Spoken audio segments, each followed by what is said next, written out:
পারলাম না, রোদ যদি হতো তাহলে এই ফ্রেম গুলো উঠায় যে কাঁটা মারা আছে ফ্রেমের সাথে দেখেন, এই কাঁটা উঠায় আপনার ফ্রেম তুলে দেখায়।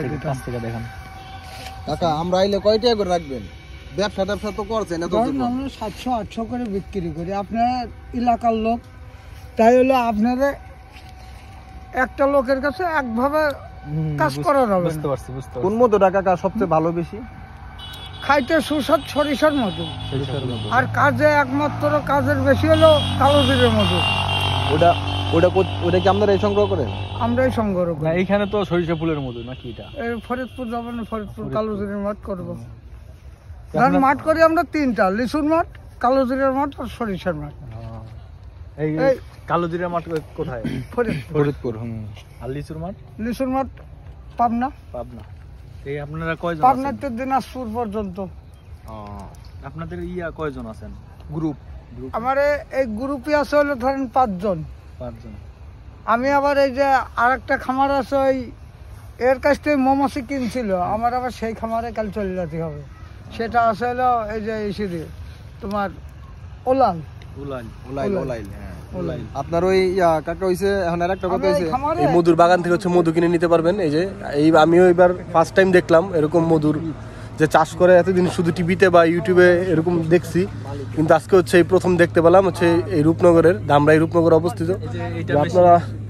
আপনারা এই যে এটা হচ্ছে তাদের সরকারিভাবে মেশিন দিয়ে গেছে তাদেরকে মধু সংগ্রহ করার জন্য। এই যে আর আপনারা যারা হচ্ছে একদম ফ্রেশ অথেন্টিক মধুরা নিতে যাচ্ছেন অবশ্যই চলে আসবেন ধামরাই রূপনগরে আসলে আপনারা এরকম এই মধুর খামারটা পেয়ে যাবেন একদম রাস্তার সাথেই।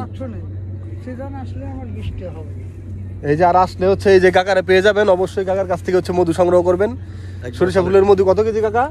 600 টাকা। 600 টাকা কেজি। তো এখানে ভাঙিয়ে দেবো, সামনের পর ভাঙিয়ে দেবো। হ্যাঁ অবশ্যই আপনারা খুব খাঁটি সামনের পর ভাঙিয়ে দেবো মধু যেটা সেটাই পাবেন। এটা ইউটিউবের চ্যানেল, তো অবশ্যই আপনারা আসবেন। এই চ্যানেলে দেখে কেউ যদি আসে কয় টাকা রাখবেন?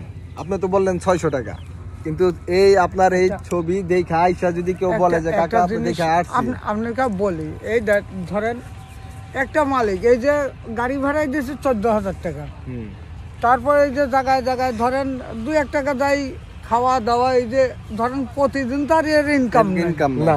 আর বাইচান্স যদি ফুলির নেকটার মার খেয়ে গেল, এই যে গাড়ি ভাড়া আবার এই যাওয়া আসে যে কর্মচারী বেতন, ওর তো দিতেই হবে। এটা তো হয় না এখন। তারপরেও ধরেন আমরা মধুর রেট কিন্তু 800-1000, তারপরে এটা আমরা 600 করছি। কি কামে তো সবাই এক বোয়া নিয়ে খাইতে পারে। বুঝতে পারছেন? এই জন্য আর কি এই যে যারা চাক কাটিয়ে বেড়ায় গাছের বড় ওই যে বুনালা মাছের চাক কাটে, এরা 600, 500, 400 টাকা কেজি মধু বিক্রি করে। আর আমাদের ওই যে গাছের চাক কাটে নামা 1200 টাকা কেজি, তাও দিতে পারে না। ওরা ভেজাল করে। বুঝতে পারছেন? ডুপ্লিকেট। তো গাইস কাকা কম রাখুক আর না রাখুক, আপনারা অরিজিনাল মধুটাই পাবেন এখানে। অবশ্যই আসবেন ধামরাই রূপনগরে আসলে একদম এই যেরকম খামার থেকে হচ্ছে মধু নিয়ে যেতে পারবেন। এই যে কাকা এখানে হচ্ছে থাকে, এই যে পাশেই ক্ষেত, এই সরিষা ফুলের ক্ষেত দেখতে পাচ্ছেন। ওই সরিষা ফুলের মৌমাছিগুলা এখানে হচ্ছে মধুগুলা তারা হচ্ছে জমা রাখে। তো আপনারা অবশ্যই আসবেন ধামরাই রূপনগরে, আসলে হচ্ছে এরকম অথেন্টিক একদম ফ্রেশ মধু পেয়ে যাবেন আশা করি। তো অবশ্যই আসবেন, ভালো থাকবেন। শুক্রবার